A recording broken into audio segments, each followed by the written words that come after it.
Hey everybody, I'm in Perth, Australia now. Yesterday was my birthday and it was unforgettable.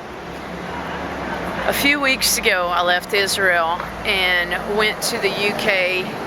First I went to Sweden, then I went to the UK, and the UK put me in the immigration room all night long. I got sick. I think I was sick about 5 days. They took my passport. They gave me one blanket.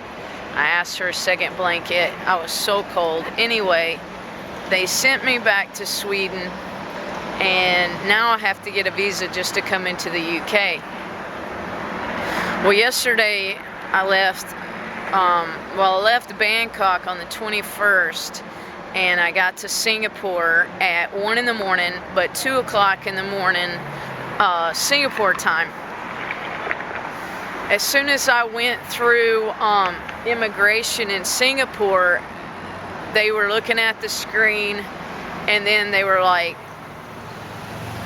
gave my passport to the guy, didn't let me through, and I'm sitting in the immigration room now, and I'm like, excuse me, can you tell me why I'm in here?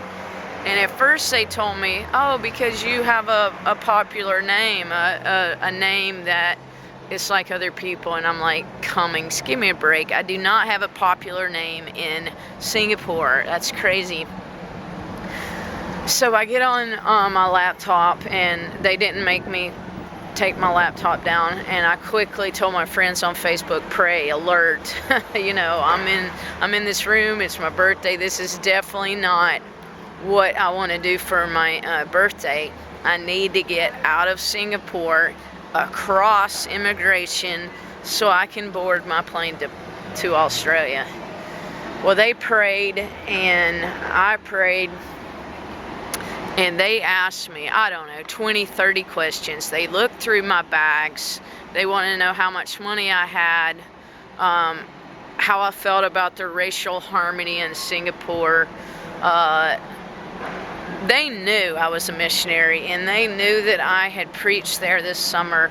And when I preached there, I said, look, I'm leaving August 9th, and the next day I did. I left August 10th. But Singapore thought they would never see me again.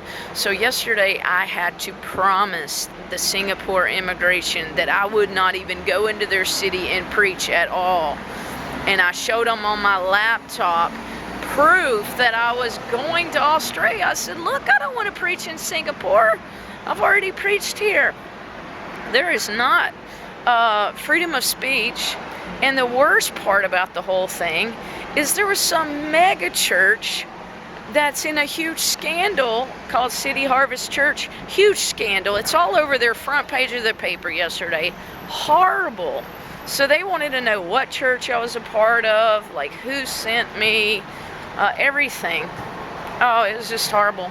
But anyway, praise God, about an hour and a half later, they let me out, and I went and tried to sleep, and I boarded my plane. And let me tell you something, when I got to Australia, it was so easy to get in. I have been warned several times how hard it would be to get into Australia, but I didn't even have to talk to anybody. All I did was run my passport through a machine, and boom, I was in. I had my visa already taken care of. So praise God, I'm coming back to Australia in December, so I'm hoping that when I come to the next city I come to, that it'll be, you know, it'll be that easy as well. I'm going to put my hand on it to show you I really am in Perth. It really is Australia. It's not Perth, Scotland. It can't be Perth, Scotland, because Perth, Scotland will not let me in. I can't get in the UK without a visa now. This is horrible.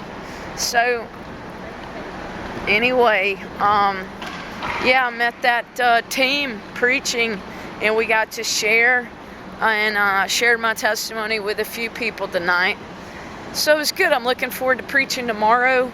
And I was staying in a hostel, but it's just really nasty in the hostel. So 2 hours after I was there, I asked them, I said, can I get a refund and go somewhere else?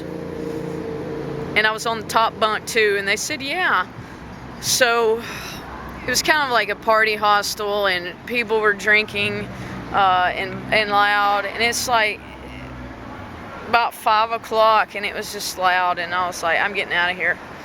So now, praise God, I'm going to 2 other homes. I'm staying at somebody's home for 4 days, and then I'm staying at somebody else's home that's a little bit out of the city.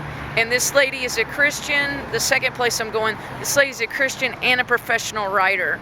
So I am working on my book, and I really want some encouragement on that book, because the last 2 times I've tried to sit and write, I couldn't do it. It was like I have the dream in my heart, but I couldn't get it out on paper.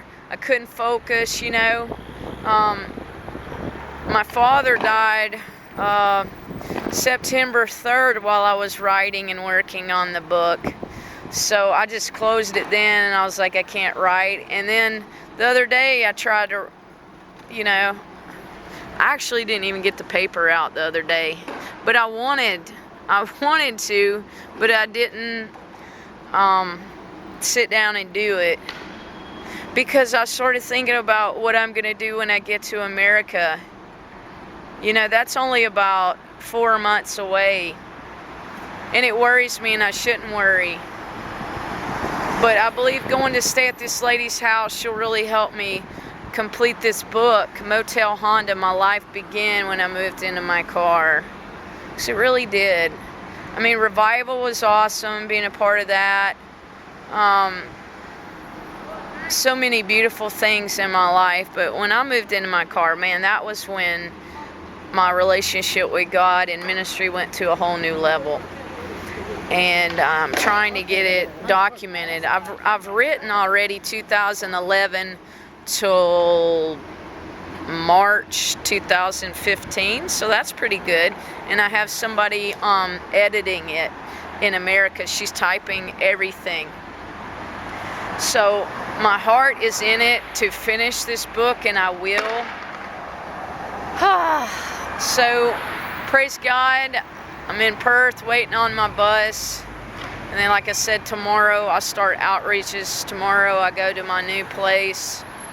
And yeah, it's been a great birthday. My mom gave me some birthday money, so I bought a new jacket, and I got a skirt. I'm going to a wedding in Cambodia in a few weeks, so I got a cute white skirt. Happy about that. So yeah, it's good. God bless you from Australia.